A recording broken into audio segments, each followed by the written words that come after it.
Assalamualaikum warahmatullahi wabarakatuh. Teman-teman sekalian, alhamdulillah kita ketemu lagi dalam program podcast yang sudah lama kita nggak bikin podcast. Masya Allah, sampai teman-teman kreatif di belakang tuh pengen, ayo kapan bikin podcast. Alhamdulillah pada kali ini kita kedatangan tamu spesial, Masya Allah, barakallahu fiik.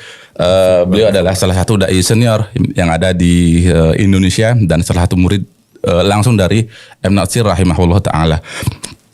Sebelum kita mulai perbincangan mengenai perbincangan bersama beliau, kita sapa dulu beliau. Assalamualaikum Ustaz. Waalaikumsalam warahmatullahi wabarakatuh. Gimana kabar datang Ustaz? Alhamdulillah khair. Jauh-jauh dari Jakarta ke Bali nih Ustaz. Masya Allah. Ada apakah gerangan? Adalah gitu saja.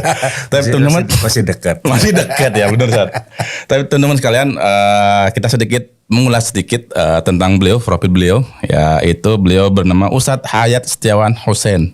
Ya, beliau bernama Ustadz Hayat Setiawan Hussein. Beliau alumni dari Persis Bandung, seperti yang tadi kami sebutkan. Beliau murid langsung dari M. Natsir. Kemudian beliau lulusan dari Unisba Fakultas Syariah Universitas Islam Bandung saja, Fakultas Syariah. Kemudian Institut Agama Islam Al-Ghuraba Jakarta, Fakultas Penerangan Islam. Sahih Ustaz? Ya. Kemudian juga beliau bermulazamah bersama masyayikh di Saudi seperti Syekh bin Baz, Syekh Utsaimin dan lain-lain. Kemudian beliau juga pernah menjabat Ketua Dewan Dakwah Islam Jakarta 2 periode, teman-teman. Kemudian juga Ketua Majelis Syuro Dewan Dakwah Jakarta sampai sekarang. Dan juga beliau pernah di MUI Pusat di Komisi Khusus di Kepemimpinan Kiai Haji As'ad rahimahullah. Kemudian saat ini beliau menjabat sebagai Mudir Pondok Pesantren Al-Wafa Bekasi. Saat ini juga beliau menjabat Mudir Pondok Pesantren Media Islam Jakarta dan juga Mudir Pondok Pesantren Fathul Bari Lil Banat Cianjur, kemudian dan lain-lainnya. Dan beliau juga pembina Pondok Pesantren Darul Ansor Pulau Kelapa, Kepulauan Seribu. Dan yang paling penting adalah beliau merupakan salah satu pendiri dan pembina dari Puldapi. Puldapi apa Ustaz? Perkumpulan Lembaga Dakwah dan Pendidikan Islam Indonesia. Iya, membawahi ada berapa yayasan Ustaz? Ya Pak, lebih lembaga? Dari 100 lembaga. Masya Allah, Allah. Tapi itu teman-teman sedikit profil beliau yang kalau disebutkan banyak banget sebenarnya, cuman tangannya pegal nih nulis tadi ini, Masya Allah. Tapi Ustaz, kali ini kita akan ngebahas seputar tantangan dakwah di masa antum dulu dengan tantangan dakwah yang sekarang nih, zaman Z katanya. Yeah. Mungkin bisa dibilang zaman kolonial dengan zaman milenial Ustaz. Tantangan. Mungkin antum bisa ceritakan dulu seperti apa Ustaz ketika antum belajar, terus dakwahnya seperti apa gitu Ustaz. Iya. Assalamualaikum warahmatullahi wabarakatuh. Waalaikumsalam. Alhamdulillah wassalatu wassalamu ala Rasulillah wa ala alihi wa ashabihi wa man tabi'ahu bi ihsanin ila yaumil qiyamah, amma ba'd. Terima kasih atas kesempatan yang diberikan kepada anak. Alhamdulillah, sebagaimana tadi disebutkan bahwa anak mungkin salah satu dai paling senior. Masya Allah. Afwan kalau boleh tahu Ustaz, kam umur Ustaz Alan Ustaz? Ya sekarang memasuki 17. Dibalik saja. Ya. Masya Allah. Semoga Allah memberkahi umur antum Ustaz. Namun ya alhamdulillah Allah Subhanahu wa taala masih memberikan kekuatan dan juga memberikan job aktivitas yang ya sekuat tenaga. Iya, semoga menjadi tabungan di akhirat saja. Anda lakukan. Anda punya prinsip mudah-mudahan ya semoga Allah Subhanahu wa taala memasukkan kita menjadi khairun nas ya. Anfa'uhum linnas saja. Anfa'uhum linnas, kemudian juga mantola umruhu wa hasuna amaluhu. Masya Allah, itu yang susah. Ya mudah-mudahan. Sisa usia ini sebagai kesempatan untuk menambah berbagai macam kebaikan. Ya, kalau kita bicara tentang dakwah, ya, pertama adalah yang perlu kita pahami, yakni al-isalul amah di dakwah al-islamiyah. Artinya kita harus punya persepsi gambaran yang sama tentang dakwah Islam itu seperti apa gitu kan. Dakwah ilallah itu seperti apa. Kalau kita baca dalam kitab-kitab yang ditulis oleh para aktivis dakwah, oleh para ulama, bahwa gambaran umum dakwah ilallah itu sebagaimana yang terdapat dalam Al-Quran di surat Yusuf ayat 108. Ya. A'udzubillahi samil alim minasyaitonir rajim. Qul hadhihi sabili ad'u ilallah ala basiratin ana wa manittaba'ani wa subhanallah wa ma ana minal musyrikin. Katakanlah inilah jalanku. Artinya bahwa jalan hidup kita, dasar hidup kita adalah Islam. Sehingga kata siapa itu, Syekh Lutfi Al-Manfaluti rahimahullah, yang konon kabarnya wallahu alam ya ini di adopsi dari ucapan sahabat yang mulia Ali bin Abi Thalib radhiyallahu anhu, bahwa prinsip seorang muslim itu atau motonya itu ana muslimun qabla kulli syai'. Saya ini muslim sebelum segala sesuatu. Sebelum jadi apapun gitu, apalagi menjadi dai gitu. Dai. Makanya di sini ad'u ilallah. Aku berdakwah mengajak manusia kepada Allah. Sebab dalam kehidupan sehari-hari itu, dalam realitas sehari-hari itu banyak sekali orang yang goyatu dakwahnya itu, tujuan dakwahnya itu berubah. Ya, yang seharusnya ad'u ilallah menjadi ad'u ilayya. Ya Allah, itu banyak Ustaz ya. Banyak, cari mengatasnamakan dakwah sunnah misalnya. Betul, gitu. Sama. Ya Allah ya. Atau ad'u ila hizbi gitu kan. Ya salam. itu ya makanya kan ada dai berjuta umat, ada ingat Ada aja sejuta umat. ada juta umat di Cianjur, teman antum itu. ada dulu itu anak lihat, nggak tahu orangnya, anak kenal juga gitu. Ini ada rombongan haji gitu, di jaketnya itu tulisan dai berjuta pemirsa. Ya salam. Ada. Berarti bukan dai ilallah Ustaz. Iya. Gitu, ya Allah. Nah, itu hal-hal yang seperti itu yang harus diluruskan gitu. Bahwa goyatu dakwah, tujuan dakwah kita itu adalah ad'u ilallah, mengajak manusia kepada agama Allah, mengajak manusia untuk mentauhidkan Allah, mengajak manusia kesimpulan itu untuk masuk ke surga Allah azza wa jalla. Kemudian ala basirah, ala basiratin, di atas hujah, di atas ilmu. Nah ini Anda pernah mendengar ya dari seorang ulama yang menjelaskan, menurut ahli tafsir ala basiratin itu minimal memiliki dua bekal. Pertama adalah dia memahami tentang ilmu. Ya, punya bekal ilmu. Kemudian yang kedua adalah memahami fahmul waqi, memahami tentang kondisi objektif di mana dia berdakwah. Ini juga penting ya. Sebab sekarang ini banyak dai yang bukan mendakwakan ilmu, maaf ya. Ya padahal kan yang didakwakan tuh ilmu kan. Yang ditabligan itu ilmu. Ya. Balig ma unzila ilaika mir rabbik. Ya, sampaikanlah apa yang diturunkan oleh Rabbmu, kepadamu oleh Rabbmu, oleh Allah Subhanahu wa taala. Ini perintah kepada Nabi Shallallahu alaihi wasallam. Sehingga yang disampaikan itu ilmu.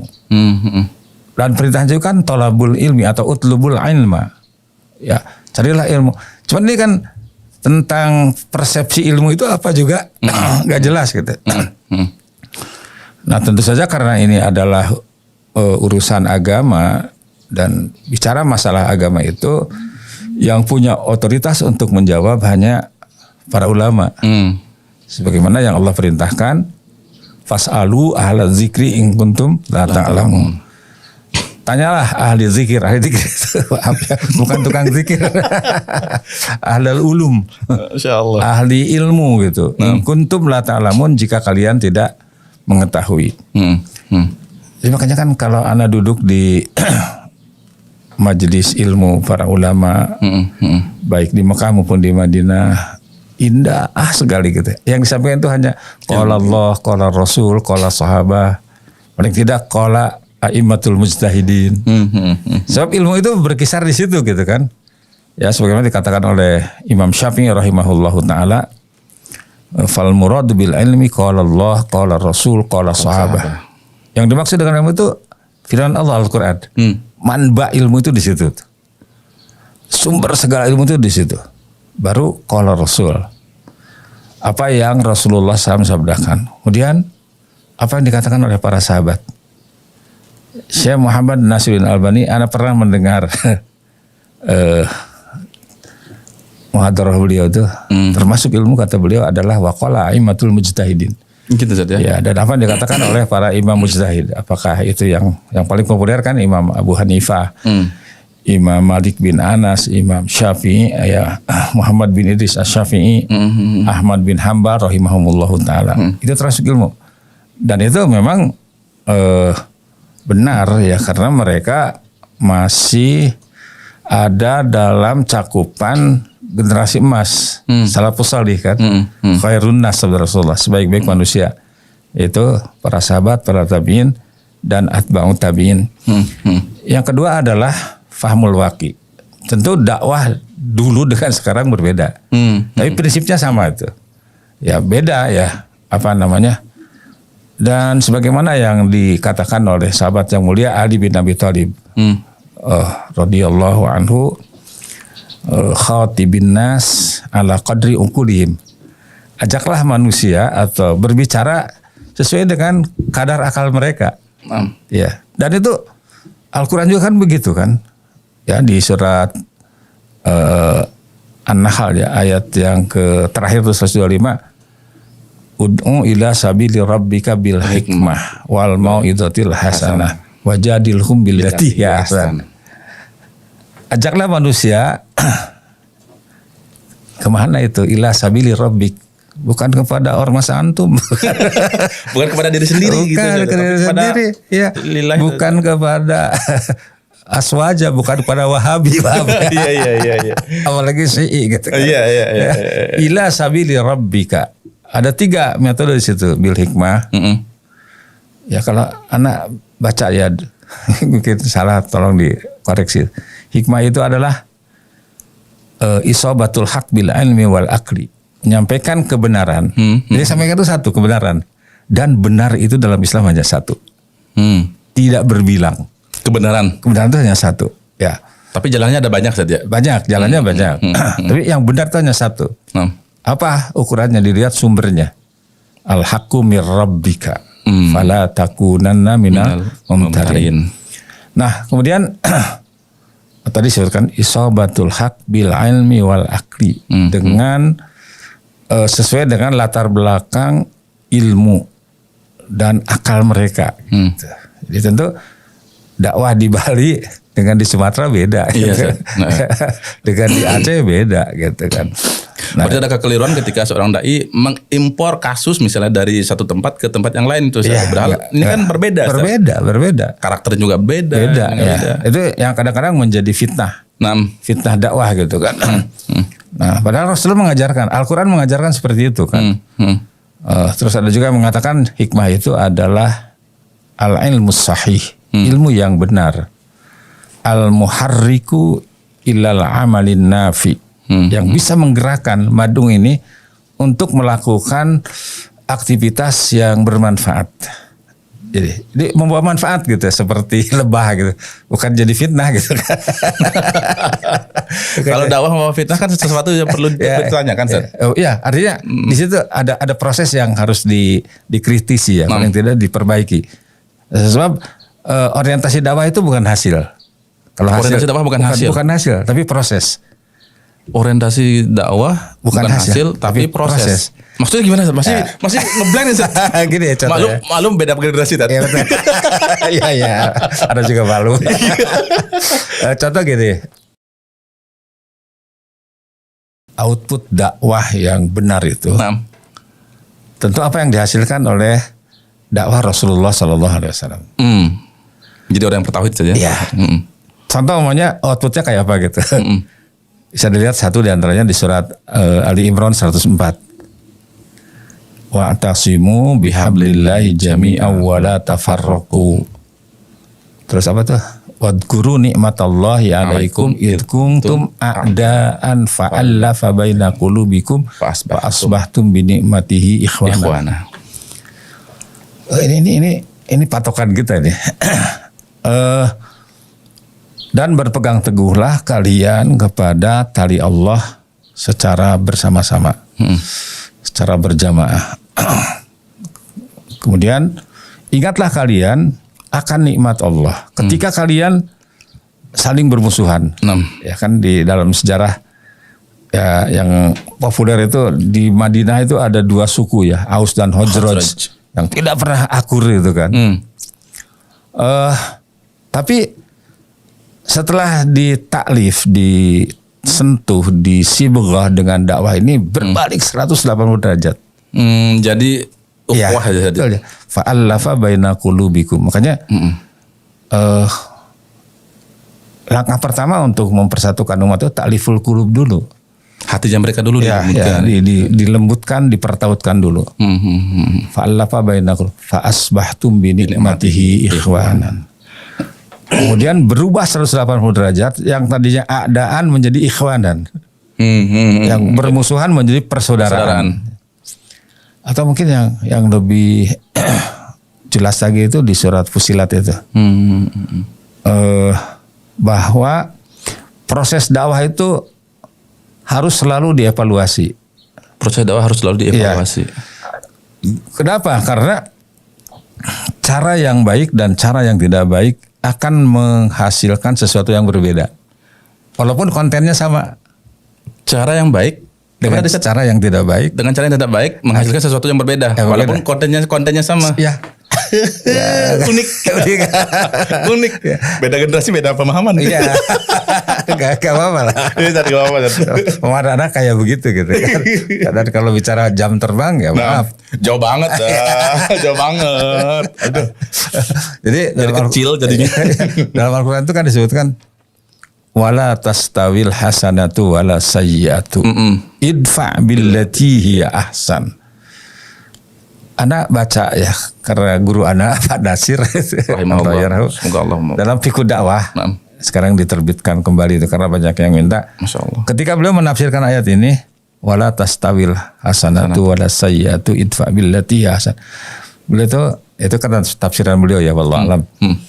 Beliau menerjemahkan begini, cara yang baik dan cara yang tidak baik gitu, tidak sama, menghasilkan output yang berbeda. Iya, betul. Ya, coba anak namanya dikasih uang sama antum 1 juta tapi dilemparin gitu. Waduh, ya. Kesel ya. Duit diterima tapi kan grundel. Iya. Ngasih duit kok. Walaupun uangnya kecil gitu, tapi dengan cara yang baik, bisa Afwan ini Anda cuma punya bisa bantu antum segini. Merasa dalam hati saja. Iya. Itu kan kontennya bagusan yang tadi lah gitu. Iya, walaupun nilainya kecil ya, gitu. Tapi cara yang berbeda gitu. Nah, makanya kan dalam dakwah ini kadang-kadang kan kita aneh gitu. Kok ini Ustadz ini Masya Allah ya dari segi keilmuan, kemudian pengalaman, kemudian juga jamaahnya banyak.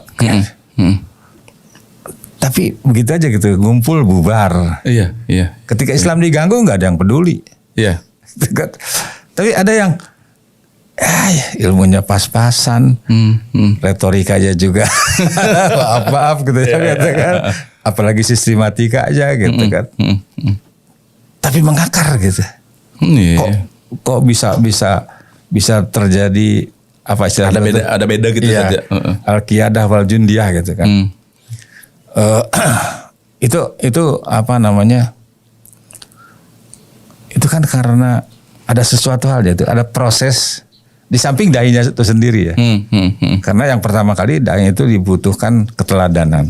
Keteladanan itu mutlak gitu. Mutlak karena jamaah pasti ngelihat bagaimana si dai tersebut. Betul, apakah sesuai dengan perkataan dengan perbuatannya. Ya, betul ya, itu mutlak gitu. Karena pembinaan itu harus diawali dengan keteladanan dan juga kasih sayang.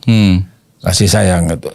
Sehingga dulu zaman anak itu ya Tahun 70-an Zat. ya kalau disuruh ngajar itu akhi Heeh. senang banget Dulu. nggak pernah bicara mau digaji berapa gitu. Kalau sekarang wani piro. Iya. Dulu tuh kita disuruh aja udah masya Allah udah seneng banget gitu kan. Nggak pernah bahkan ada bukan ini ya insya Allah bukan tahadus bin ni'mah bukan ria. Karena pernah menjadi pimpinan pesantren di Tanjung Priuk itu kurang lebih 15 tahun. 15 tahun. Ya. Dan alumni itu sekarang ada di Amerika, di Ajib. mana tuh kan. Udah jadi gitu. Udah jadi gitu kan. Itu satu kebanggaan gitu. Dan Masya Allah. anak inget tuh, walaupun sudah dianggarkan gitu ini apa namanya mudir sekian ini. Anak itu sampai anak tidak di pesantren itu nggak pernah menerima mukafah itu penuh gitu. Karena sebagian untuk santrinya gitu kan. Karena ada lebih mengutamakan yang lain gitu. Apa namanya? Insya Allah mudah-mudahan bagian isar gitu ya. Nah, jadi yang penting guru-guru yang lain ini ya paling tidaklah kebutuhan pokoknya itu terpenuhi gitu kan. Terus anak punya sahabat, Masya Allah orang soleh. Namanya muridnya Pak Nasir juga langsung. Masya Allah. Ustadz Muzayyin Abdul Wahab. Muzayyin Abdul Wahab. Iya, beliau itu masih ada sampai sekarang, Ustaz? udah wafat. Ya, ingat tuh beliau orang soleh, motivator, gitu. Ilmunya juga, Masya Allah. Gitu. Dia lulusan dari King Abdul Aziz Jeddah. Ya.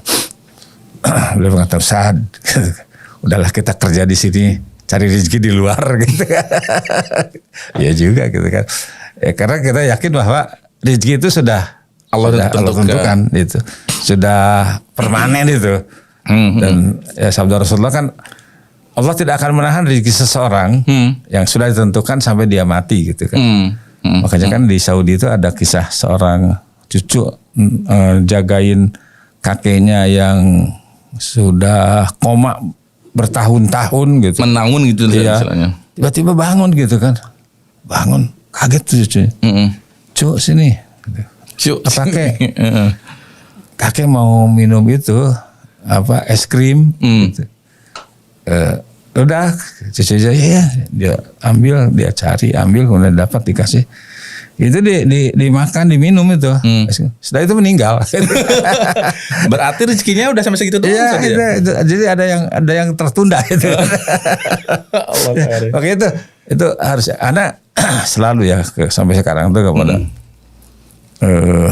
para mudarisat di pesantren itu.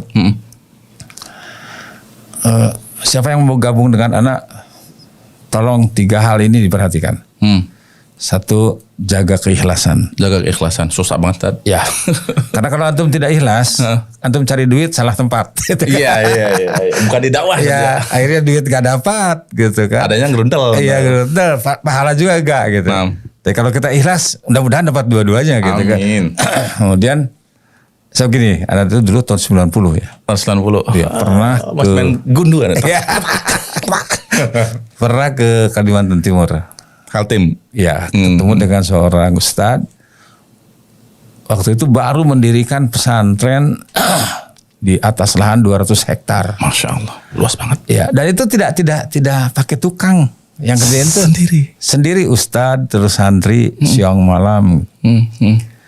Ada satu hal yang menarik waktu itu bagian itu, kok orang-orang itu maaf ya mukanya itu berseri-seri gitu. Kayak orang bahagia gitu. Ya maaf ya, Anda pernah itu kalau ada pengalaman juga ya. Ini nggak apa-apa, ya, jadi ibrah bagi kami anak-anak muda ini ya, gitu. Itu kan gali pengalaman katanya. Emang Zat? Iya. Kalau ilmu banyak yang lain. Iya. Jadi waktu itu Anda mampir, ini ada mahad sunnah. Sunnah banget. Iya sunnah. Terus ada mampir di situ, salat duhur. Padahal anak pakai batik, pakai batik, gak pakai gamis. Itu dari mulai masuk sampai sholat sampai selesai, gak ada yang senyum. nggak ada yang negur gitu. Saya ada bilang sama teman di situ, rupanya di sini gigi itu aurat ya. Kadang nggak mau senyum, nggak ada senyum gitu saat ya. Allah karim. itu apa namanya, hal-hal yang seperti itu dan Allah takdirkan gitu kan, sampai sekarang pondoknya itu sepertinya begitu-begitu aja gitu. Ya, gitu. Dan mungkin karena pertama keteladanan tidak ada, yang kedua juga tidak mencerminkan bahwa realita pesantren yang sunnah itu seperti itu gitu kan. Di samping juga mungkin sebenarnya kan gini, ini Afan, Ana mengutip ucapan sahabat anak Ustaz Abu Qatadah. Ustaz Abu Qatadah itu coba antum tahu Ustaz. Itu anak udah jadi Ustaz. Ustaz Abu Qatadah itu masih ngaji sama anak. Tapi murid datang itu Ustaz. Enggak, beliau cerita waktu Ustaz suka diundang ke Tasik itu, anak masih SMP gitu. Dan beliau kan sekarang termasuk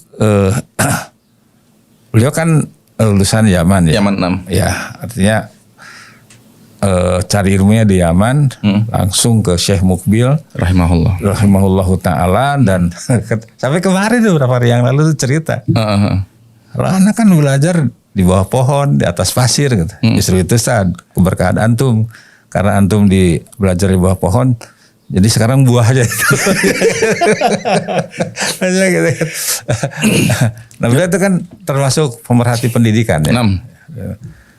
Sekarang yang menamakan lembaga pendidikan sunnah itu kayak apa gitu.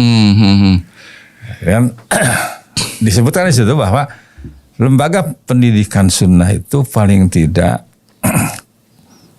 mengadopsi kurikulumnya itu 4. Satu berdasarkan Al-Quran.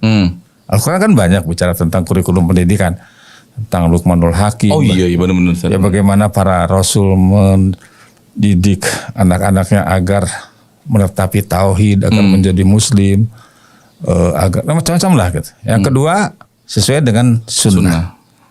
Ya, bagaimana Rasulullah SAW mendidik para sahabat yang masih kecil, yang muda, yang tua, gitu kan. Kemudian yang ketiga adalah juga yang diterapkan oleh salafus salih. Oleh salafus salih. Yang keempat juga jangan lupa, bicara tentang metodologi, kita jangan alergi kepada temuan-temuan, hasil-hasil eksperimen yang diterapkan oleh para ahli pendidikan di dunia ini. Walaupun bukan dari Islam. Betul. Dan sekarang kan yang menjadi rujukan itu Finlandia. Finlandia, kemudian Jepang. Ya, bahkan insya Allah kami dari Poldapi itu sudah merencanakan akan studi banding ke Spanyol. Masya Allah, Spain. Ya, terus Maroko. Kenapa? Ya itu karena ini pertama gagasan dari Ustadz Kiai kita, Kiai Haji Dr. Agus Hasan Basori. Masya Allah, Malang. Iya Malang. Karena tesis dan disertasi beliau itu mengangkat tentang ahli pendidikan dari Spanyol tuh. Siapa tuh lupa nih. Nah, sehingga kita perlu ke sana gitu. Dan direncanakan jilid 2 itu nanti ke Finlandia juga. Finland. Mudah-mudahan apa yang kita dapatkan itu kita rumuskan, kemudian kita tularkan ke murid-murid pesantren-pesantren anggota Poldapi. Ya, seperti ya walaupun masing-masing sudah punya maziyah ya, seperti Al-Irsyad Tengaran. Kemudian itu kan di bidang keulamaan. Kemudian apa namanya? Ustadz yang di Jonggol itu Al-Andalus. Ya, tentang entertainment bisnis gitu. Kemudian Albina juga tuh, ini tiga pesantren Poldapi ini yang dijadikan rujukan ya. Ya, model gitu. Role model. Jadi kalau bicara masalah ulama, Al-Irsyad Tengaran. Bicara masalah entertainment, Andalus. Bicara masalah sains Albina. Gitu. Nah, jadi ini apa namanya? Ya karena kita masing-masing punya kelebihan dan kekurangan gitu kan. Nah, jadi itu mungkin Anda jadi lupa tuh mau ngomong apa lagi. Tapi Ustaz, kita kembali lagi ke perpecahan awal Ustaz, yaitu tantangan dakwah antara generasi kolonial, kita ada menyebutnya generasi kolonial dengan generasi milenial dengan apa? Jadi yang Anda lihat sedikit ini jadi kan merhatikan juga Ustaz. Lulusan yang sekarang dengan lulusan yang dulu dari sisi militansinya agak berbeda Ustaz. Militansi yang sekarang, afwan ya kalau bisa dibilang, aduh kayak gimana tuh banyak mengeluhnya Ustaz. Terus yang dulu Masya Allah mentalnya kuat. Pokoknya banyak banget. Dan pernah Anas suatu ketika Ustaz, pernah berkunjung ke suatu daerah yang dimana daerah itu jauh banget dari perkotaan, masuknya ya Allah pasir apa segala macam Ustaz. Tapi di sana ada dai-nya bukan yang mengatasnamakan salafi atau kayak kita nih Ustaz. Justru dai-nya orang yang biasa dan itu di pelosok banget Ustaz. Itu ajib banget itu artinya gini. Kenapa dai-dai yang dari kita afwan ya, bukan dai-dai yang dari kita yang mengafiliasi ke salafi ini misalnya, kok hampir nggak ada orang yang seperti itu gitu Ustaz. Kenapa ya Ustaz? Ya paling tidak itu adalah merupakan PR bagi kita. PR bagi kita bahwa kembali kan kita sepakat bahwa dakwah adalah proses pelaksanaan ketaatan kita kepada Allah Subhanahu wa taala dan Rasulullah sallallahu alaihi wasallam. Dan kita sepakat bahwa yang ditaati oleh kita itu Allah, Rasul dan ulil amri. Tapi dalam realita di lapangan itu nanti akan terjadi perbedaan. Ya karena berbagai macam faktor ya. Anda ingat Anda punya ustadz, orang sederhana, kalau bicara itu sederhana gitu, tapi sampai sekarang itu masih mengakar gitu. Bekas gitu saja. Bekas. Apa kata beliau? Ingat katanya. Masing-masing manusia itu punya penyakit. Masing-masing manusia punya penyakit. Ya. Apakah itu orang kaya, orang miskin, hatta dai. Kalau orang kaya itu penyakitnya 2. Kalau tidak pelit, boros. Gitu kan. Pelit boros ya kan. Pelit itu apa namanya kikir atau boros gitu. Kalau kayak gitu boros gitu. Ya sampai makan aja kan, untuk makan siang aja ke luar negeri aja itu. Ada yang kayak gitu. Ada. Bangga mereka. Ya, apa obatnya kata beliau bersyukur. Orang miskin penyakitnya 2 juga. Kalau tidak putus asa, gelap mata. Obatnya sabar. Kalau ustadz itu penyakitnya 2 juga. Kalau tidak sombong, iri hati, hasad gitu kan. Antara sama dai misalnya. Iya. Gitu. Kalau banyak pengikutnya, waduh kan. Ustadz Hayat pengikutnya banyak, disukain mama, waduh, anak gimana nih gitu. Kan apa jadi? Ya Afan, Anda pernah? Anda itu mau gitu Ustadz Fulan ini ngasih kajian di tempat anak gitu. Susahnya itu kan main gitu. Sampai beliau mengatakan begini, Ustaz, emang berapa orang yang hadir gitu? Ada agak ya malu manusia kan agak kesal juga gitu kan. Terus antum mau berapa gitu. Dalam hati kan, kalau dia jemput, Anda mau dihadiri sekian ribu, ada dalam hati ada gitu. Insya Allah Anda kerahkan aja masa gitu kan. Jadi itu kan bukan itu merasa sombong karena banyak mustaminya, banyak muridnya dan sebagainya. Yang kedua itu iri hati. Kalau tidak ada pengikutnya iri hati gitu. Ada coba antum dari mulai pintu 4 di Masjid Nabawi itu yang dulu dihidupkan oleh Syekh Abu Bakar Jabir Al-Jazairi rahimahullah ta'ala. Pengarang kitab Minhajul Muslim ya. Minhajul Muslim. Itu jalan gitu ke sini, dari ujung sini ke sini, ke belakang, ke depan gitu. Anda lihat, memang ya kalau umumnya Syekh Abdul Muhsin Al-Abad Al-Badr hafizallahu ta'ala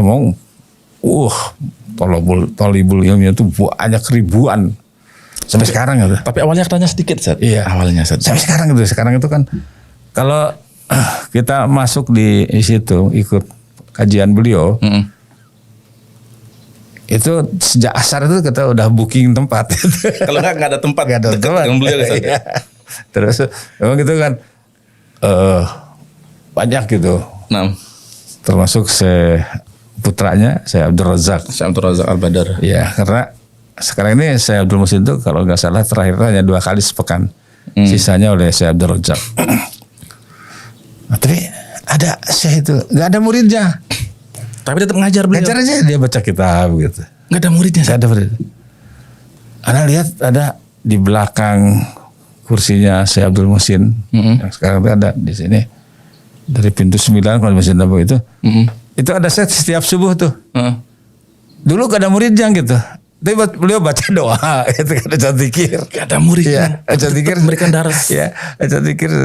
Lama-lama datang, duduk, banyak juga gitu kan. Tapi ada yang sepuh gitu. Anda lihat di tengah-tengah tuh di dekat payung Masjid Nabawi itu. Apa kajiannya tuh kitab kuning, udah kuning wah gitu. Duduk kasir gitu. Ya muridnya tuh sepuh-sepuh juga gitu. Sepuh-sepuh juga gitu.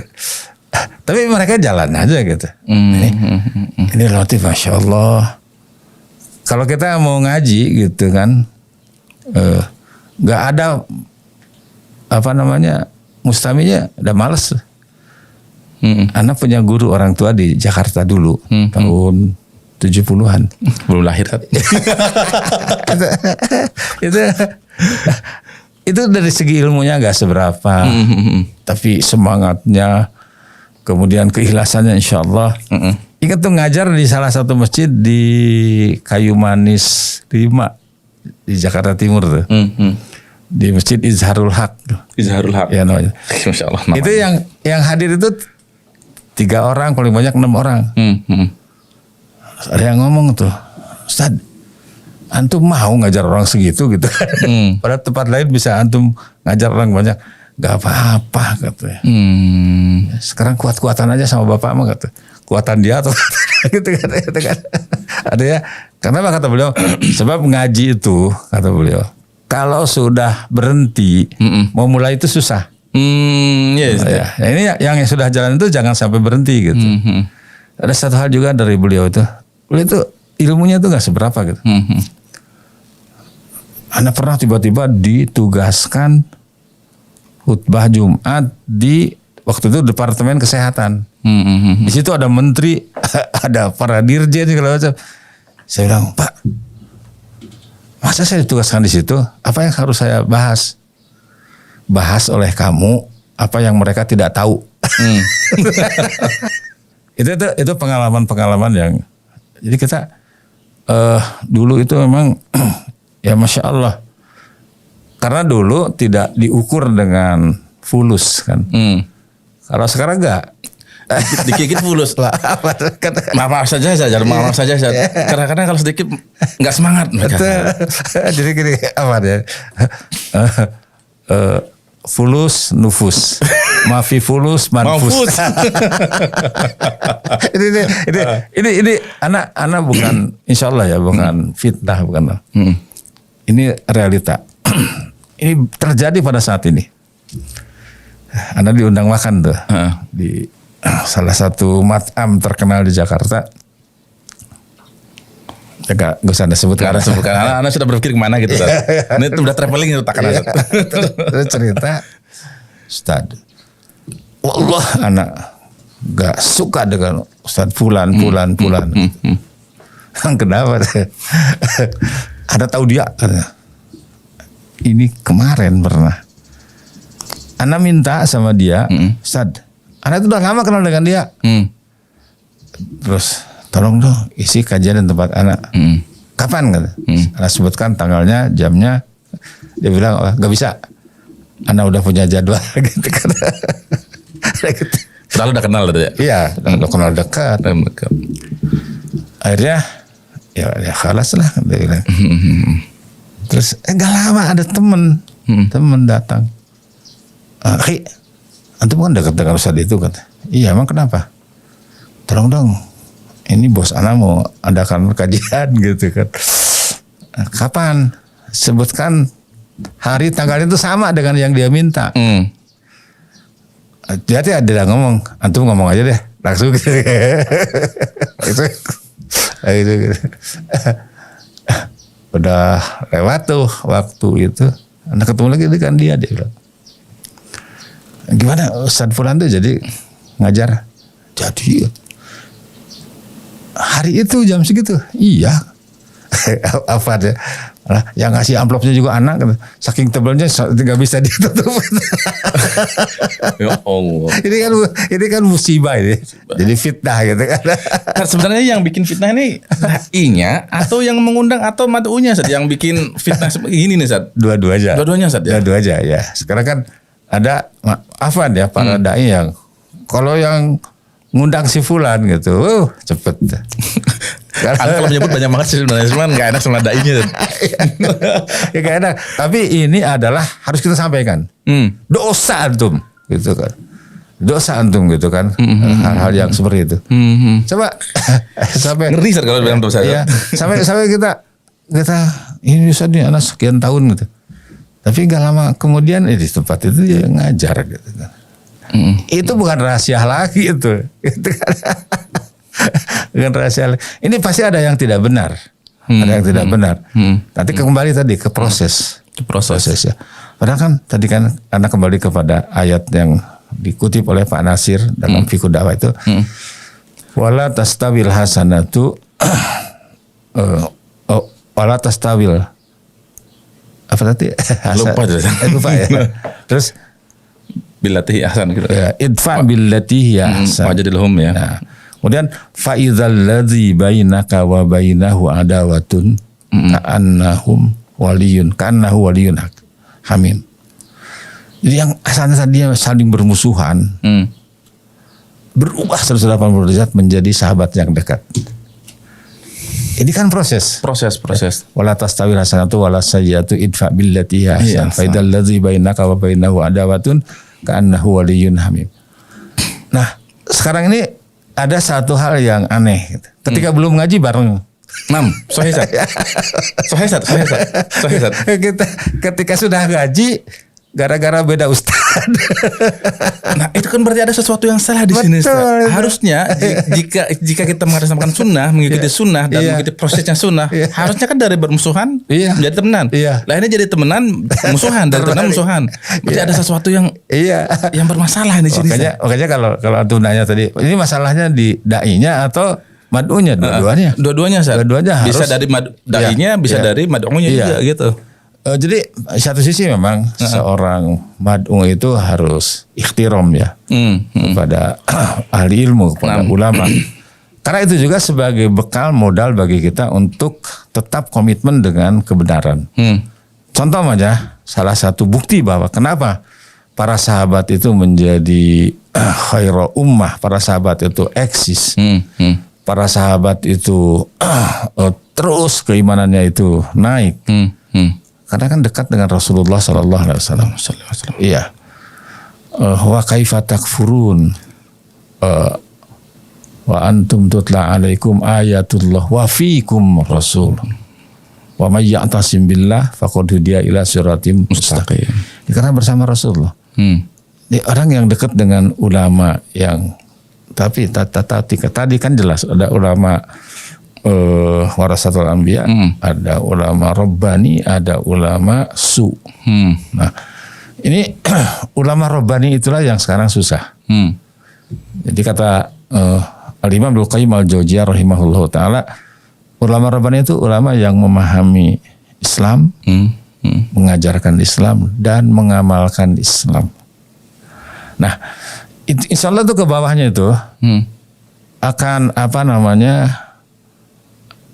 ya jadi kan kalau dulu itu kan metode para ulama itu mulazamah, talaki. Sorogan itu saja. Ya, talaki sorogan.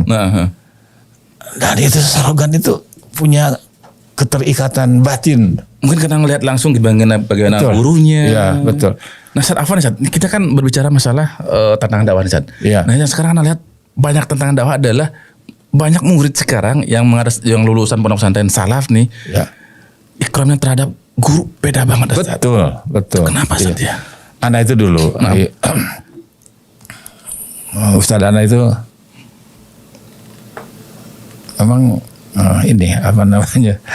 Beliau itu dari keluarga sebenarnya keluarga terpandang gitu ya. Beliau itu lulusan Al-I'anah Cianjur. Al-I'anah Cianjur. Iya. Tapi Masya Allah ilmunya itu. Cianjur yang mau naik ke Mabas. Iya. Tapi sekarang udah orientasinya udah beda. Padahal Al-I'anah itu dulu banyak melahirkan para ulama. Di antaranya guru Ana. Itu Ana itu selalu ikut talaki dengan beliau tuh. Ingat malam Selasa di rumahnya tuh. Ngaji kitab Ibnu Katsir. Teman-teman. Kemudian hari Ahad subuh tuh beliau juga ngajar di umum gitu. Ngajar tafsir juga. Pegangannya itu tafsir Ibnu Katsir. Ana itu hampir setiap subuh sebelum datang beliau Ana udah nongkrong di situ. Karena apa? Karena Ana ingin gitu kalau Ana disuruh ngangkat motornya. Dulu kan pakai BMW itu. BMX apa BMW? BMW. Apa tuh BMW? Bebek? Bukan yang besar itu. Belum ada bebek dulu mah. Buatan Itali itu kan. Ya Allah. Jadi itu kan nggak ada standar samping gitu. Jadi kalau mau di standar itu mesti diangkat. Anak itu tukang angkat itu. Jadi ya Allah tal gitu. Angkat gitu. Sehingga jadi apa yang dilakukan oleh ustadz itu, oleh guru itu, semuanya itu proses pendidikan. Satu waktu pernah anak dipanggil, tanggal jawab apa ustadz gitu. Ini antarkan surat ini ke si fulan, ada kiai. Nah bilang anak apa tuh ustadz? Anak gak tahu rumahnya di mana.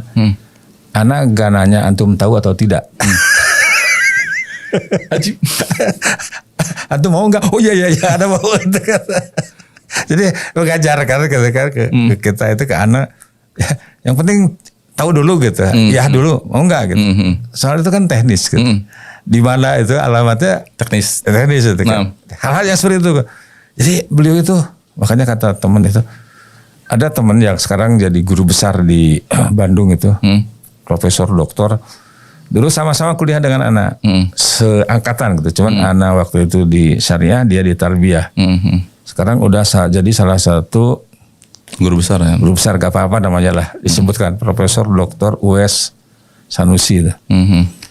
Itu kalau ada mentok gitu diskusi di kampus atau di mana, ya kita ngaji yuk. Ustaz Abdurrahman loh. Tanya sama beliau, udah tuh tanya sama beliau, jawab. Dan memang beliau itu ahli mantik gitu kan. Ahli mantik. Ahli mantik gitu, ahli logika gitu. Itu kan mantik juga kalau digunakan untuk mematahkan argumentasi kebatilan ya nggak apa-apa ya gitu kan. Ya, jadi tidak semuanya dipukul rata bahwa itu haram gitu kan. Ya kalau kita mengutamakan di situ. Tapi ya artinya kan begini. Kita punya konten. Tapi yang punya metodologi mereka. Contoh seperti umpamanya alhamdulillah istri Ana itu yang mantan orang sini juga. Mantan orang Bali istrinya beliau. Masya Allah. Sekarang Ana suruh kuliah lagi, ngambil S2. Kemudian ada teman minta, Ustaz, gimana kalau Harim antum jadi dosen gitu. Apa psikologi Islam gitu kan. Aduh, ini bisa jadi fitnah gitu kan. Karena orang kalau bicara pas psikologi itu pasti Yahudi nih. Yahudi gitu kan. Qadarullah waktu antum lagi di Cianjur. Ustaz Fauji kan nikahin putranya Mus'ab. Anda kan kesini tuh. Ketemu dengan Ustaz Yusuf Usman Baisa. Di hotel apa Santi ya. Ya, Grand Santi. Grand Santi. Lama ngobrol sama beliau. Di antaranya tanyakan Ustaz, istri Ana nih ngajar ini. Gak apa-apa deh. Antum jangan a priori gitu. A priori gitu. Memang itu dari Yahudi oke lah. Tapi itu kan metodologi. Kita yang punya materi ya kita punya konten yang punya metodologi itu mereka. Tidak apa-apa gitu. Kontennya kita yang ngisi gitu. Iya, Ustaz, ya? betul. Ya, lanjutkan aja gitu kan. Itu kan terus sampai bicara masalah pendidikan tadi kan. Anak punya problem di Mahad itu tiba-tiba kepala sekolah yang baru ini Afan ya, lulusan UIM juga gitu kan. Tapi jam terbangnya belum ada gitu. Tiba-tiba kita sudah merumuskan karena itu adalah sekolah jadi pondok media Islam. Motonya ini faham IT, memahami ulumus syar'i. Gitu kan. Tiba-tiba dia rubah gitu kan. Sebab kenapa? Sebab anak ingat juga kata Ustaz Yusuf Hasan Baisa, hafizahullah ta'ala tuh beliau, kita ini akhi generasi Z. Gitu kan. Ya, generasi Z. Yang sekarang ini anak-anak cucu kita itu generasi Alpha. Mereka dibesarkan dengan media sosial. Dan itu satu keniscayaan. Itu tidak bisa kita. Makanya kenapa ada pondok media Islam gitu Ustaz ya? Betul. Oh. Ya, itu anak berangkat dari situ. Jadi anak punya pemikiran teknologi itu netral. Digunakan untuk apa aja bisa. Gitu. Ibarat dua pisau gitu Ustaz. Betul. Ya, contoh sekarang ini kan gara-gara kemarin ada pandemi, sekarang ada kajian Zoom. Gitu kan, itu kan semua teknologi itu kan. Itu teknologi itu kan. Nah, tiba-tiba si Ustadz ini melarang anak-anak bawa laptop. Padahal belajar media sosial gitu kan. Aduh, apa nih anak panggil, anak ngobrol. Ini Afan ya. Kita jual di sini ini pondok kita ini pondok media Islam. Dan banyak orang tua yang tertarik itu karena medianya, karena IT-nya gitu. Sekarang tuh putus begitu gitu. Ya kan al muslimu ala surutihim. Iya. Ya, gimana tanggung jawab Anda di hadapan Allah, di hadapan orang tua gitu. Nah, sekarang kalau antum mau rubah kurikulumnya silakan aja. Tapi harus sosialisasi dulu kan. Itu kan kembali ke manajemen. Kembali ke metodologi, kembali kepada adab akhlak juga gitu kan. Nah, jadi seperti itulah. Nah, jadi yang bermasalah itu banyak. Gitu. Tapi kita jangan menyerah lah. Nah, farudduhu ilallah wa rasul. Kalau Anda memahami gini, fa in tanaza'tum fi syai'in. Apabila terjadi kalau ada asatidah yang ahli ilmu yang mungkin salah apa yang Anda katakan, tolong dikoreksi. Apabila terjadi tanazu, perselisihan, perbedaan pendapat, benturan fi syai'in. Dalam surat apapun Ustaz. Iya. Itu tanwin itu kalau tidak salah dalam sastra Arab itu litaklil. Jangankan urusan yang besar sampai urusan yang terkecil. Farudduhu ilallah war rasul. Kembalikanlah kepada Allah dan Rasul. Jadi kalau sekarang ini realitanya seperti ini, pasti ada proses yang perlu diperbaiki. Nah, kalau antum melihat ini kan antum udah generasi beda dengan Afan, dengan anak sendiri, dengan kami yang di sini gitu Ustaz. Generasi yang sangat berbeda nih. Antum dulu mungkin digembleng dengan Afan, mungkin kalau cepet itu biasa Ustaz. Yeah. Kalau sekarang kan cepet dilaporkan ke segala macam gitu. Maksudnya gini, apakah orang tua mereka atau wali mereka tidak merasakan hal yang sama dengan yang antum rasakan? Artinya kan mereka juga bagian dari itu, bagian dari dunia mereka. Nah, kenapa bisa berubah gitu Ustaz? Nah, itu juga seperti dengan pandemi kemarin. Banyak pelajaran yang kalau orang tua itu berpikir ternyata ketika anak itu dipulangkan, kemudian belajar online, ngurus anak satu aja dia udah keleleran. Iya. Banyak yang stres gitu kan. Stres banget banyak. Ya, ada bilang tuh, antum baru ngurus anak satu dua aja udah kayak gitu. Kami di sini ratusan ribuan gitu kan. Gitu kan. Apa namanya? Mereka tidak sadar bahwa yang bertanggung jawab mendidik anak itu orang tua. Orang tua. Iya. Kita ini di pesantren, di lembaga pendidikan itu hanya membantu. Nanti akan diminta pertanggung jawab itu kan dia. Tapi sekarang kan beda, sudah kebalik Ustaz. Iya. yang mendidik tuh orang luar. Betul, ya itu salah. Makanya kita kan sekarang seperti di Ana ya, dan Sendang di Cianjur, Berfaedah. ya, dan yang lainnya itu kan kembali ke sistem kutab. Sekarang udah mau Ya, kembali ya banyak yang gitu. Ya, karena di situ tuh ada BBO, belajar bersama orang tua. Oh. Orang tua itu harus ikut belajar. Sebab sering terjadi permasalahan. Kita ajari anaknya begini, di rumah berbeda. Karena orang tuanya nggak ikut ngaji. Iya, nggak ikut ngaji. Dan yang anak-anak bermasalah itu kalau di pesantren itu biasanya karena latar belakang dari rumahnya juga. Dari orang tuanya, dari keluarganya. Iya, karena pembiaran macam-macam lah. Gitu. Nah, setelah di kita yang disalahkan gitu kan. Padahal dari mereka sumbernya. Ya. Contoh seperti umpamanya anak dipukul. Sekarang ini kan harus hati-hati. Tiba-tiba ada di Komnas HAM apa gitu. Padahal memukul juga itu adalah salah satu punishment, itu kan terapi juga gitu. Tapi kata para ulama ahli pendidikan semacam obat gitu. Harus sesuai dengan takarannya, dosisnya gitu. Kalau pas dosisnya akan menjadi sehat, akan menjadi baik. Tapi kalau berlebihan juga akan menjadi masalah. Ya insyaallah. Kalau bicara masalah pendidikan itu gak ada ujungnya. Yang jelas apa yang dikatakan oleh sahabat yang mulia Ali bin Abi Thalib radhiyallahu anhu, ajarlah, didiklah anak-anakmu dan jangan seperti orang tuamu mengajar kalian. Ajari anakmu, tapi bukan sebagaimana orang tua kalian mengajar kalian. Karena mereka itu diciptakan pada zamannya. Oh, beda konteks, beda zaman. Beda zaman, beda konteks, beda fasilitas.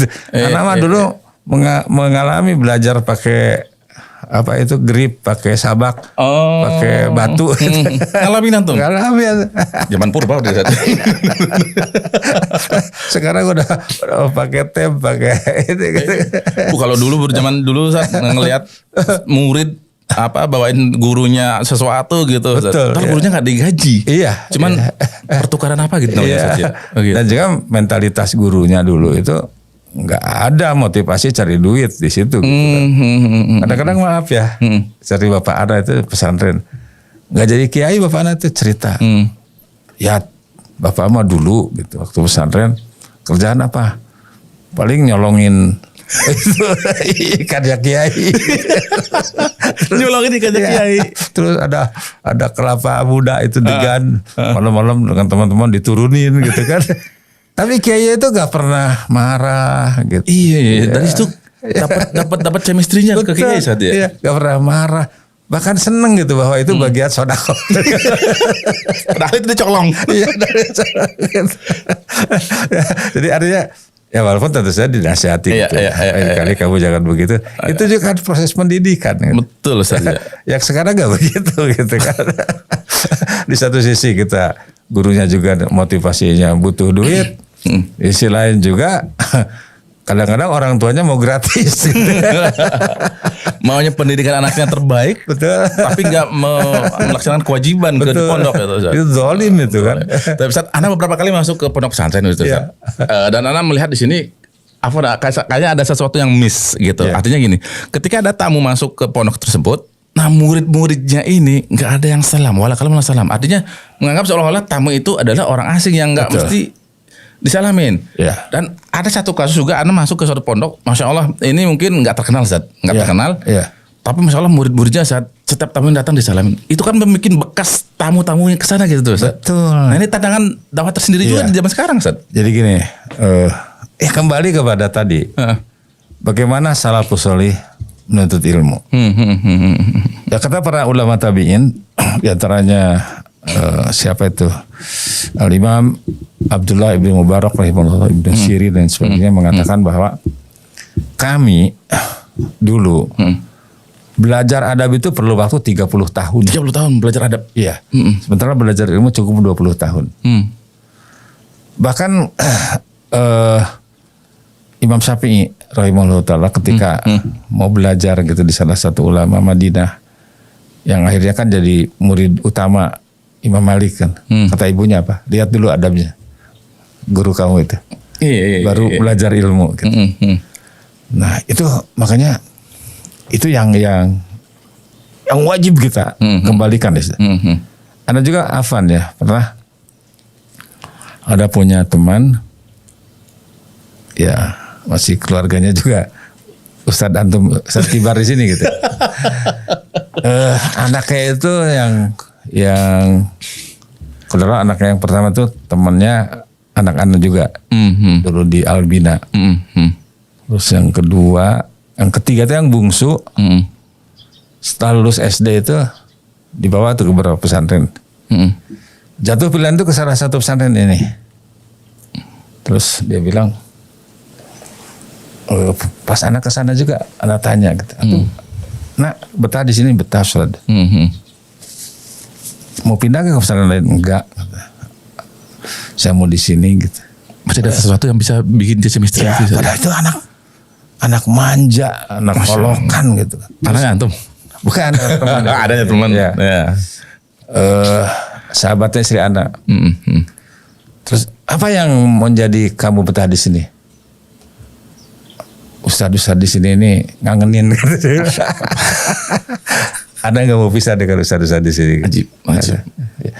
Jadi Ana pernah ke situ, pernah datang beberapa bulan yang lalu sebelum Ana membuat kutab di Jakarta itu. Studi banding, betul, masya Allah. Ketika mulazamah itu, gitu, Ustadznya belum datang, anak-anak sudah duduk di situ. Bagaimana cara mereka masuk ke asrama, ke masjid, keluar tuh, masya Allah tuh adab itu. Sampai cerita tuh Ustadznya tuh. Sehingga orang tuanya juga percaya betul gitu ke lembaga itu gitu. Nah, satu waktu ada anak laki-laki naik kuda. Kalau di situ ada olahraga kuda mana? Itu jatuh kudanya itu. Jatuh. Kudanya yang jatuh atau orangnya? Kudanya jatuh. Entah jatuh entah menjatuhkan diri gitu. Si anak itu ketindih ini. Ini kakinya, pahanya itu patah. Ya Allah. Si kasih tahu sama orang tuanya. Apa ketika datang orang tuanya gak menyalahin Ustadz. Apa? Dia datang nyamperin anaknya, nak, gimana nih kejadiannya gini. Terus kata bapaknya apa? Kamu pernah jahilin kuda itu ya? Berarti orang tuanya bijak banget. Iya. Masya Allah. Kamu pernah jahilin kuda itu ya? Nggak, udah ngisengin kuda itu ya? Iya Pak. Ada binsil amal saja. Iya. Jadi itu satu model pesantren yang seperti itu. Dan terus kembali begitu. Dan dia sistemnya mulazamah gitu. Artinya gini, yang Anda lihat mungkin para ustazah di sana memberikan contoh ke murid-muridnya. Karena kan murid-murid pasti kan melihat ini kan, iya, visual saja murid-murid saja. Ustaznya itu ada 13 orang. 11 dari Yaman, 1 dari Libya, 1 dari Libya. Anda bilang apa nih saja? Wajar gitu. Tapi ini apa ya? Kadang-kadang kita kalau dengar alumni Yaman itu serem gitu kan. Iya. Tapi di situ enggak gitu. Iya. Makanya Anda bilang wajar. Kenapa? Karena Anda beberapa kali interaksi dengan para ya gitulah saja. Kita tahu ya udahlah, enggak usah jelasin lagi. Ternyata mudirnya ini setelah ngobrol-ngobrol, Anda juga baru ketemu. Ustadz, Anda seangkatan dengan si Fulan. Gitu.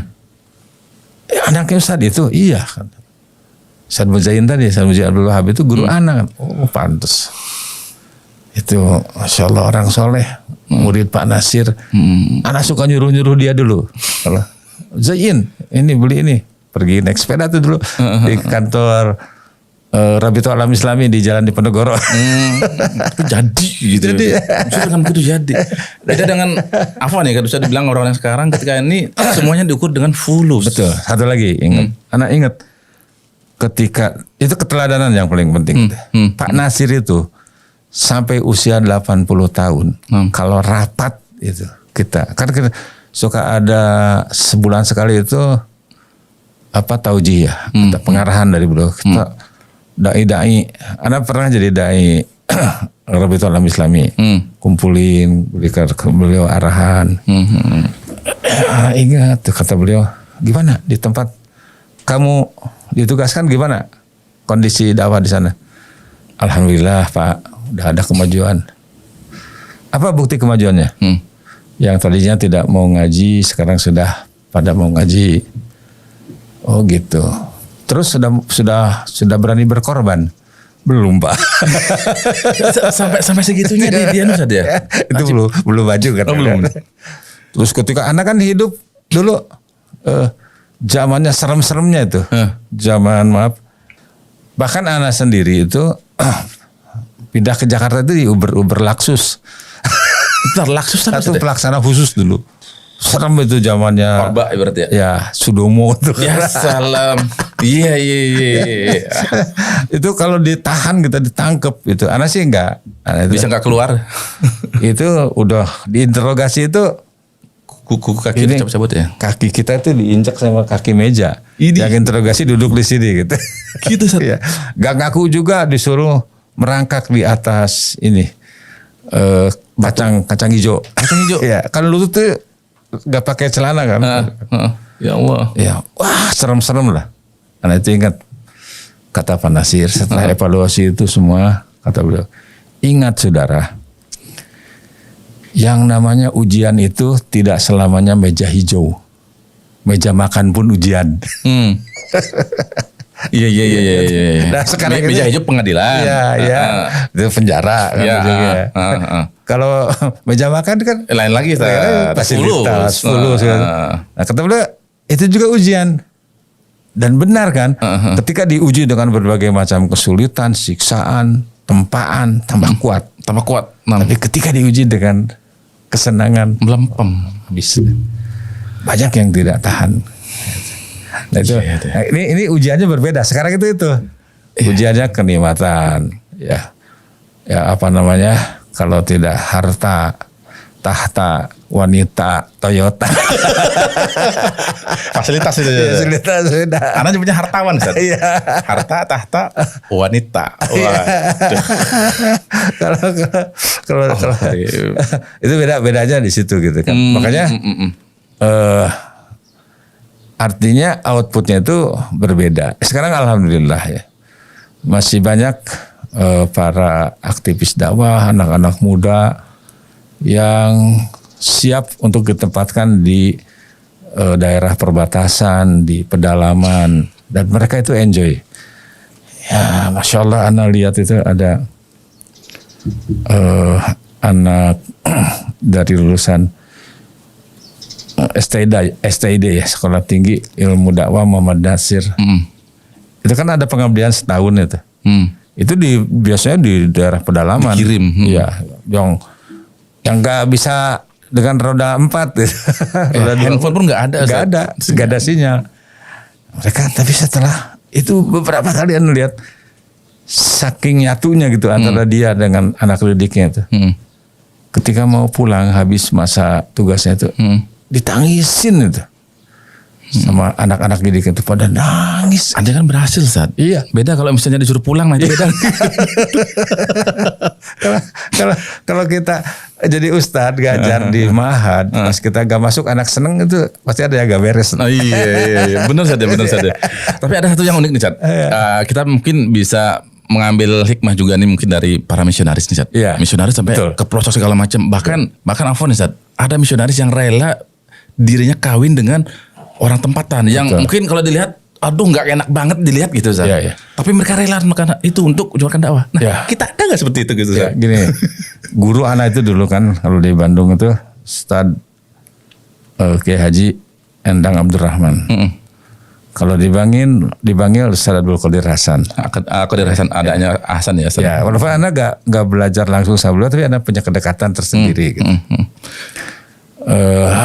Terus kalau di Bandung itu ada lagi Profesor Muhammad Rusdan Nurdin.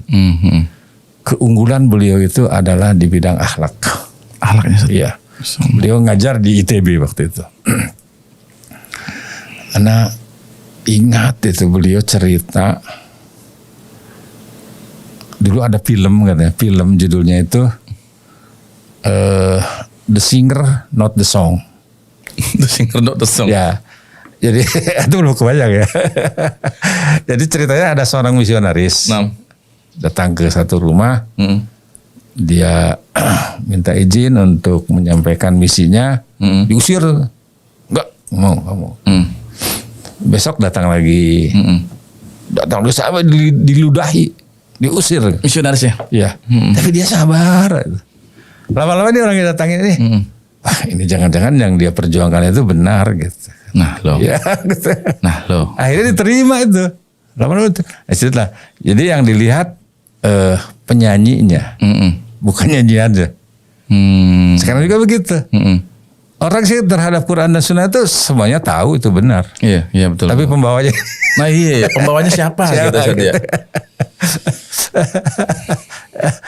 Ya kembali ke situ, keteladanan tuh perlu. Gitu. Kayaknya masih ini ya kita apa aja masih jauh ya. Tapi insya Allah kita harus optimis gitu. Asal punya semangat yang sama gitu. Ingin kembali kepada Al-Quran dan Sunnah secara totalitas. Ya termasuk kita kan yang paling membanggakan manhaj. Apakah manhaj pergaulan kita sudah sebagaimana sudah seperti manhaj Rasulullah SAW? Itu perlu di evaluasi. Ya, evaluasi. Kalau ngaku sih gampang gitu. Ngaku sih gampang ya. Semua orang ngaku mencintai Laila gitu. Iya. Tapi Laila ngaku enggak gitu. Iya. Itu. Allah karim. Sebenarnya banyak yang ingin Anda tanyakan mengenai tantangan dakwah yang sekarang maupun yang dulu seperti apa. Cuman masalahnya waktu juga harus membatasi nih, Ustaz. Iya. Anda juga capek. Tapi terakhir nih, Ustaz. Anda sebagai orang lama nih, mungkin sedikit memberikan masukan kepada para aktivis yang di zaman sekarang seperti apa dalam hal kita berdakwah di masyarakat gitu, Ustaz. Karena kan sekarang ketika orang baru ngaji semuanya main sikat aja, Ustaz. Akhirnya dakwah yang kena. Ya, kayak gitu, Ustaz. Fadhil, Ustaz. Jadi gini, ini juga pengalaman Anda ya dari guru Anda dulu. Antum kan kita ini menawarkan Islam. Ya. Islam yang terbaik, Islam yang benar, Islam yang tidak diragukan lagi. Ya. Islam yang rahmatan lil alamin. Jadi dagangan kita ini the best lah. Ya, itu aja jual gitu. Jangan menjelek-jelekan dagangan orang. Ada tadi bicara tentang Ustaz Abdul Qadir Hasan. Anda ingat nasihat beliau? Apa kata beliau? Kalau ada orang yang tidak sependapat dengan kamu, jangan kamu ganggu. Tapi kalau dia bertanya, harus kamu jelaskan. So, kalau orang bertanya itu udah mau tahu kan? Nah jadi dan itu pada hakikatnya perjalanan dakwah Islam yang benar. Wallazi arsala rasulahu bil huda wa dinil haq liyudhhirahu 'ala dini kulli. Dijual aja ini Islam itu ini gitu. Islam itu ini. Nanti yang lain itu akan tersingkir. Ya. Contohnya maaf ya di antara kenapa banyak orang yang alergi gitu. Berikan framing. Ini Salafi, ini Wahabi dan sebagainya. Sehingga kajiannya dijegal. Itu antum itu hai para penjegal. Itu harus sadar ya. Itu adalah iklan gratis banget, Ustaz. Banyak orang jadi penasaran. Siapa sih beliau? Apa sih yang sini? Iya. Kita apa aja tuh antum saudara kami gitu. Itu tingkah laku antum itu merugikan antum sendiri gitu dan menguntungkan kami gitu. Semakin dijegal orang semakin penasaran. Apalagi zaman sekarang medsos ya. Iya. Makanya kan tadi kembali aja. Kita mendakwakan Islam liyudhhirahu 'ala dini kulli. Islam itu begini. Jelaskan kelebihan-kelebihan Islam. Jelaskan tentang hakikat Islam itu seperti ini. Gak usah jelek-jelekin dagangan lain. Dagangan yang buruk itu nanti juga gak akan dipilih. Iya. Artinya yang saya ilmu aja, Ustaz ya. Betul ya. Tentunya dibarengi dengan akhlak yang mulia. Betul ya. Akhlak mulia gak ada ilmu. Iya. Mulia ilmu betul. Ada tapi akhlak mulia kan gak dilihat masyarakat. Tadi kan kembali ya. Sedikit lupa anak. Dakwah itu bil hikmah. Kemudian mau'izah hasanah. Dan tidak ada mau'izah hasanah melebihi Al-Quran dan Sunnah. Serta apa yang dipraktekkan oleh salaful ummah, oleh para sahabat tabi'in dan atba'ut tabi'in. Kemudian yang ketiga, ini kan kalau kata Imam Ghazali, ini bil hikmah ini biasanya untuk umum. Sehingga tadi kan kata sahabat Ali, kontennya caranya berbeda-beda ya. Beda kita dakwah di Bali, saya dakwah di Bekasi. Kadang-kadang kan aja dulu. Di Bali lain lagi kan, di Bekasi lain lagi gitu kan. atau dakwah kepada petani dengan kepada mahasiswa, dengan kepada pegawai kantoran itu berbeda. Gitu. Itu cara itu. Kemudian yang kedua mauidhah hasanah. Kalau itu kan mutlak, ya. Tapi tetap cara itu harus diperhatikan. Kemudian yang jadi kalau hikmah ini untuk umum. Kalau mauidhah hasanah ini biasanya untuk orang yang sudah punya bekal, ada dasar lah, enak gitu kan. Ini ayatnya, ini hadisnya, ini derajatnya begini, bagaimana fawaidnya begini, gampang gitu, gitu kan. Tapi ada yang kelompok yang ketiga, ini bodoh tidak, tahu juga belum. Ini dia sudah punya ilmu gitu. Jadi ketika kita sampaikan ilmu itu bukannya dia terima, langsung dibantah kan. Nah itu juga Allah Subhanahu Wa Taala fasilitasi. Wajadilhum billati hiya ahsan.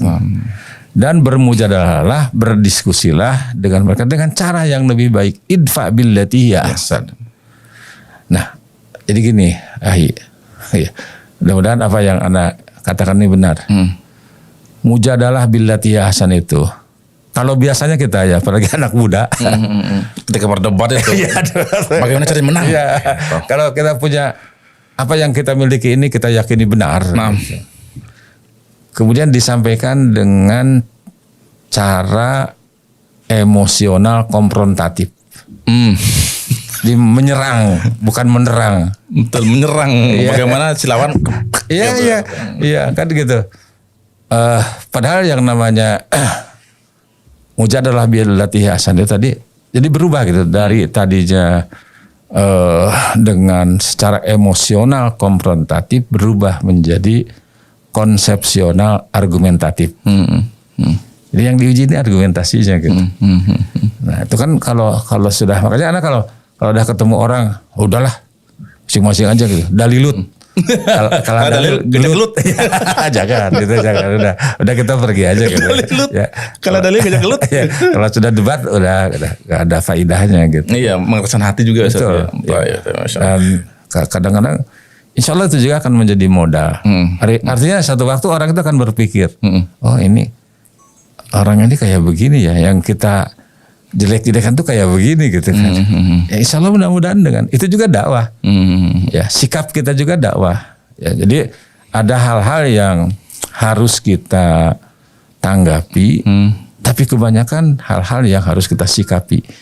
Yang jadi ribut di masyarakat itu dengan sesama teman dakwah itu. Bukan karena berbeda pendapat, tapi beda pendapatan. Mesti itu ya? Mesti itu. Berarti frekuensi sama, tapi kok bisa ini? Berarti kalau beda pendapat ya. Itulah begitu daun bermanfaat. Terakhir banget Zat, sebelum kita closing Zat, terakhir banget. Nah, sebagian orang kan mengatakan, ini kan kita ngomongin tentang tantangan dakwah Zat. Nah, sebagian orang mengatakan berdakwahlah, tetapi jangan sampai nyari masalah. Artinya gini Zat, Anda melihat gini Zat, Rasulullah dakwahnya seperti apa sih, selembut apa sih? Tapi tetap Rasulullah ada tantangan dakwahnya. Sampai-sampai seorang aktivis dakwah sampai apa istilahnya tanda kutip Zat, menjual manhajnya apa segala macam. Betul. Itu gimana? Boleh nggak seperti itu? Ya nggak boleh. Tetap kita harus di atas prinsip. Jadi begini, mungkin idealnya ya. Kalau bisa. Artinya Afan, menghindarin konflik dakwahnya gitu Zat. Gini. Kalau bisa kita jangan menentang arus. Jangan menentang arus. Ya, tapi jangan terbawa arus. Anak mikir sungai, harusnya deras. Jangan tentang arus, nggak nyampe Sat. Tapi jangan terbawa arus. Diem kalau terbawa arus. Stagnan. jadi disinilah perlu strategi dan taktik. Nah, saya dakwah itu nih. Ini seperti ada memang kelompok-kelompok dakwah yang kebenciannya kepada kita itu luar biasa dan gak masuk akal gitu, gak masuk akal. Ya, sahih. Nah kalau kita sudah tahu begitu, dengan orang yang seperti itu jangan cari masalah gitu. Tapi bagaimana kalau tidak bisa merubah dia? So kalau bisa kalau berubah itu kan tergantung dia aja sendiri. Kalau dia mau berubah akan berubah. Kalau dia mau belajar, mau berubah, ya insya Allah akan berubah. Yang jelas kalau dia tidak mau berubah, merasa paling benar, ya susah karena innallaha la yughayyiru ma biqaumin hatta yughayyiru ma bi anfusihim. Allah tidak akan merubah satu kaum sehingga dia merubah apa yang ada pada dirinya. Jadi itu kita doakan aja gitu. Sabar. Sabar, kuncinya itu sabar. Makanya coba antum lihat dalam Al-Quran. Al-Quran itu metode loh. Al-Quran itu kurikulum dakwah saja. Yang paripurna sempurna. Betul. Dan ketika mendakwahkan Islam, di situ harus ada sabar. Wa tawassaw bil haq wa tawassaw bis sabr. Wasbir ala ma yaqulun wahjurhum hajran jamila. Wa li rabbika fasbir. Wa ma yulaqqaha illa allazina sabaru. Masyaallah. Wa ma yulaqqaha illa dzu haddin nadim. Sabar. Jadi jangan wah ini harus dilawan ini gitu. Ya kalau udah tahu kita sedikit mau ngelawan Ustaz. Betul. dalam dunia persilatan itu dulu gitu. Ya, kadang-kadang kita membuang pukulan dia, menjatuhkan dia. Gitu. Jadi tidak usah kita buang-buang tenaga gitu. Manfaatkan aja tenaga dia gitu. Iya. Ya, itu mungkin diantaranya. Paling tidak mereka nggak menghambat dakwah kita gitu Ustaz ya. Iya. Jadi gini kan dalam peperangan itu mereka tidak menodongkan senjatanya kepada kita, itu satu poin menang. Masya Allah. Iya. Jadi artinya kalau mereka tidak bisa diajak kerjasama, paling tidak mereka tidak menghambat kita. Ya. Kita masing-masing aja jalan gitu. Ya, mudah-mudahan termasuk pastabiqul khairat gitu. Niatkan untuk gitu. Iya. Ini pastabiqul khairat itu bukan lebay. Iya. Masya Allah. Tapi yang anak terkesimpulan Ustaz dari pembahasan kita nih berarti ada dua nih Ustaz. Ikhlas dalam dakwah itu dan tentunya dengan ilmu juga Ustaz. Betul. Itu Ustaz, ya. Dua ini yang paling poin penting Ustaz ya. Ikhlas dan berilmu gitu Ustaz. Ikhlas, ilmu, tujuannya itu ilallah. Ilallah. Itu aja. Masya Allah. Jangan berubah tujuan. Ngajar ngaji emak umahat. Dai sejuta umahat. Barakallahu fiik Ustaz. Fiikum barakallah. Masya Allah. Sebenarnya banyak banget Ustaz. Jujur di kepala ini banyak banget yang ingin anak gali dari antum karena kayaknya beda periode nih sih. Iya. Cuman kalau waktu sudah apa ini kadang-kadang yang beda periode itu gak nyambung. itu dia Ustaz. Makanya ada yang pengen gali terus dari antum. Dan sudah kami mengucapkan jazakallah khairan sudah berkunjung ke Bali terutama di studio Bali Mengaji juga. Sudah menyempatkan waktu anak culik antum kuat ke sini. Udah antum lagi sama keluarga tapi insyaallah jazakallah khairan. Tapi teman-teman sekalian alhamdulillah kita selesai sudah perbincangan dengan salah seorang dai senior di Indonesia. Masya Allah banyak ilmu yang kita dapatkan dari apa yang sudah beliau perjuangkan sebelumnya. Kita banyak mengambil hikmah dari perjalanan dakwah beliau di Indonesia. Mungkin beliau dulu berdakwah kita masih belum lahir. Mungkin dulu beliau sudah berdakwah orang tua kita juga masih mungkin ya masa jahiliyah mungkin. Tapi teman-teman kita sudahi saja pertemuan kita pada hari ini dengan mengucapkan doa kafaratul majlis. Subhanakallahumma wa bihamdika asyhadu an la ilaha illa anta astaghfiruka wa atubu ilaik. Assalamualaikum warahmatullahi wabarakatuh. Waalaikumsalam.